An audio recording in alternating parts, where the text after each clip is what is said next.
In this video, I'm going to try to explain why Norwegians are so hung up on reading crime fiction in Easter, and what crime fiction books I'm going to bring with me to the cabin. Hi, I'm Øystein, and I'm trying to become a bookworm. That's why I'm making videos about books. I believe that many Norwegians, including my past self, thinks that everyone in the world associates Easter with reading crime fiction, but I'm starting to think you are not.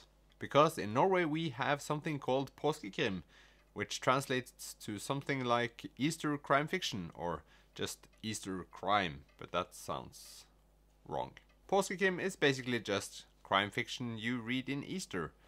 The rest of the year it's just crime fiction. But firstly, how do Norwegians spend their Easter? Well, we're sort of split in half.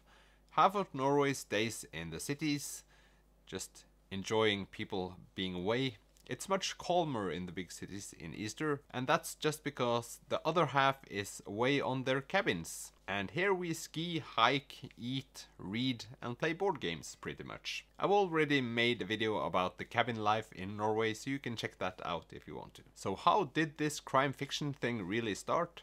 Well, right before Easter in 1923, a big Norwegian newspaper had the headline, "The Bergen Railway was looted last night." It turns out that this actually was fake news. The news story was actually just an ad for a publisher about a new crime fiction novel, which just today seems so insane. And it's difficult to understand how this was legal, because many people got afraid. For obvious reasons. But nevertheless, this was a huge success story for the publisher, and the book sold very well. And as they say, the rest is history. And people saw the potential in publishing crime fiction for Easter each year, and so they did, and so people bought books and read them.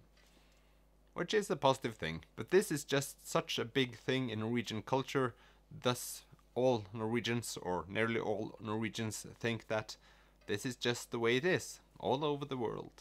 And then we realized that we're kinda strange. I tried thinking about why this is a thing in Norway, and my conclusion is that we're kind of a small, quiet, kind of boring country, so we might need the intrigue from outside, some action, maybe that's why.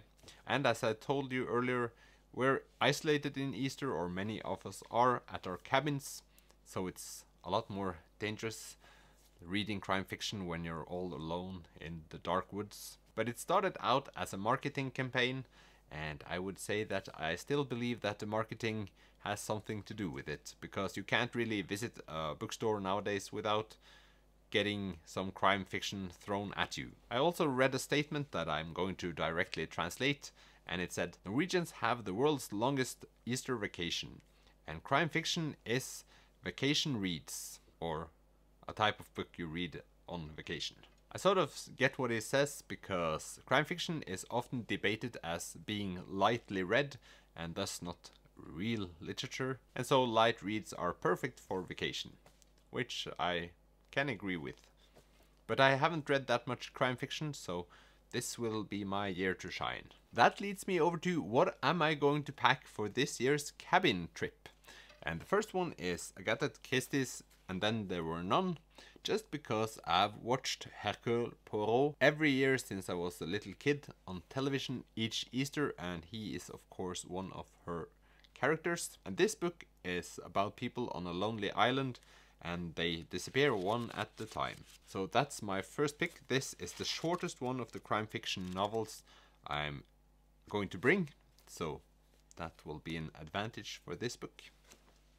Also, I would like to be fan of a series of crime fiction books, just because I like the collector side of things. And that's why my next pick is Lars Kepler's The Hypnotist.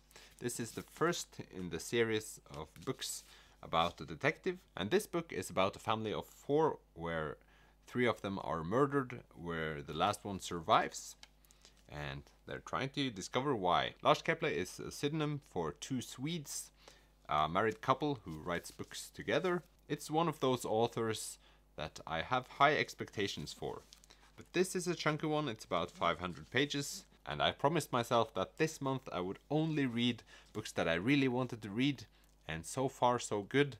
So I don't know if this will fit me in 1 week or so, but we'll see. And I decided to just go with 3 crime fiction books because I have such troubles deciding on books. So deciding now will make it easier.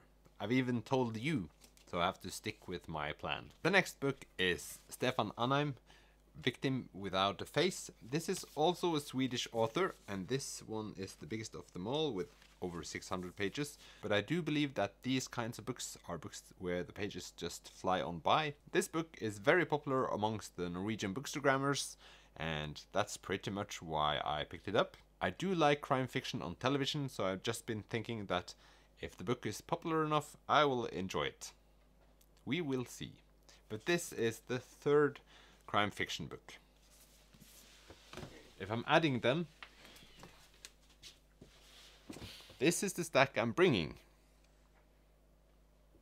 So I will read something at least.